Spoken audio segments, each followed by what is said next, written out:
রাতের নিস্তব্ধতা চিরে সীমান্ত পেরিয়ে হু হু করে বাংলাদেশে ঢুকছে ভারতীয় গরু।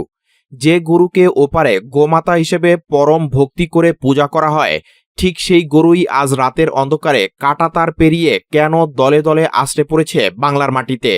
মোদী সরকারের কঠোর নিষেধাজ্ঞার ঢোল পেটানোর পরও কার ইশারায় কোন অদৃশ্য শক্তির প্রচ্ছন্ন মদতে চলছে এই বিশাল চোরাচালান।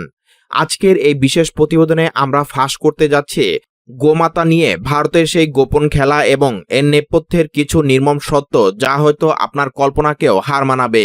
এই চাঞ্চল্যকর তথ্যের গভীরে যাওয়ার আগে আমাদের সাথেই থাকুন এবং আমাদের চ্যানেলটি সাবস্ক্রাইব করে এরকম তথ্যবহুল ও অনুসন্ধানী সংবাদ পেয়ে যান সবার আগে। সীমান্তের কাঁটাতারে কান্না এখন বাংলাদেশের সাধারণ খামারিদের চোখের জলে পরিণত হয়েছে। দিনের আলো নিভে গিয়ে রাতের আধার ঘনিয়ে আসলে দেশের বিভিন্ন সীমান্ত এলাকাগুলো হয়ে ওঠে চোরাকারবারিদের অভয়ারণ্য। বিশেষ করে চাঁপাইনবাবগঞ্জ থেকে শুরু করে সিলেটের কানাইঘাট, গোয়াইনঘাট, কোম্পানিগঞ্জ এবং ময়মনসিংহের হালুয়াঘাট ও দোবাড়া সীমান্ত দিয়ে যে ভয়ঙ্কর চিত্র সামনে এসেছে তা শিউরে ওঠার মতো। বিভিন্ন টেলিভিশন চ্যানেলের অনুসন্ধানী প্রতিবেদনে চাক্ষুষ প্রমাণ মিলেছে যে কিভাবে শত শত গরু ও মহিষের বিশাল বিশাল চালান অবৈধভাবে বাংলাদেশে ঢুকছে। কোনো সীমান্তে খরস্রোতা নদীতে ভাসিয়ে, আবার কোথাও কাঁটাতারের বেড়া সুকৌশলে কেটে এই গবাদি পশুগুলো এপারে নিয়ে আসা হচ্ছে। কিন্তু আশ্চর্যের বিষয় হলো, বর্ডার পার হওয়ার কয়েক মিনিটের মধ্যেই এই গরুগুলো আর ভারতীয় থাকছে না। জাদুকরি প্রক্রিয়ায় সেগুলো বনে যাচ্ছে শতভাগ দেশি খাঁটি গরু। এক সুসংগঠিত সিন্ডিকেট জাল হাসিল বা ভুয়া ট্যাক্সের রসিদ ব্যবহার করে এই গরুগুলোকে বৈধকরণের খেলায় মেতে উঠেছে। এই চোরাচালানের সবচেয়ে করুণ ও দুঃখের গল্পটি হচ্ছে আমাদের দেশে প্রান্তিক খামারিদের ঘরে।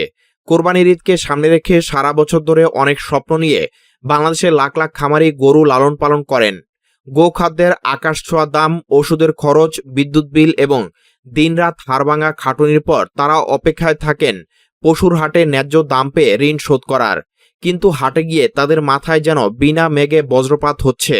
বাজারে ভারতীয় গরুর বাঁধভাঙা যোগানের ফলে চাহিদার তুলনায় পশুর আধিক্য দেখা দিচ্ছে এবং অর্থনীতির সাধারণ নিয়ম অনুযায়ী দেশি গরুর দাম এক ধাক্কায় তলানিতে গিয়ে ঠেকেছে।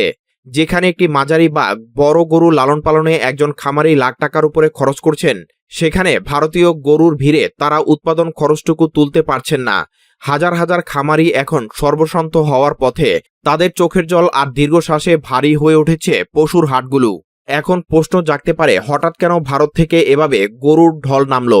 এর পিছনে রয়েছে ওপার বাংলার এক গভীর রাজনৈতিক ও অর্থনৈতিক চাল। পশ্চিমবঙ্গে এবার কোরবানির সময় গরু জবাইয়ের উপর এক প্রকার অঘোষিত কড়াকড়ি বা মনস্তাত্ত্বিক নিষেধাজ্ঞা তৈরি হয়েছে। উদ্ভূত পরিস্থিতি এবং পারিপার্শ্বিক চাপের মুখে ওখানকার ধর্মীয় সংখ্যালঘু সম্প্রদায় গরু কোরবানি থেকে মুখ ফিরিয়ে নিয়ে খাসি বা ভেড়ার দিকে ঝুঁকছেন। আর ঠিক এখানেই তৈরি হয়েছে এক নজিরবিহীন অর্থনৈতিক সংকট। পশ্চিমবঙ্গের যেসব হিন্দু খামারিরা কোরবানির বাজার লক্ষ্য করে গরু পুষেছিলেন, তারা এখন বিশাল বিপাকে পড়েছেন। স্থানীয় বাজারে ক্রেতা না থাকায় এই বিপুল পরিমাণ গরু তাদের জন্য বোঝা হয়ে দাঁড়িয়েছে। প্রতিদিনে গোখাদ্যের খরচ যোগাতে তারা দেউলিয়া হওয়ার পথে। তাই নিজেদের বিনিয়োগ বাঁচাতে ওপার বাংলার খামারিরা জলের দরে এই গরুগুলো তুলে দিচ্ছেন চোরাকারবারিদের হাতে।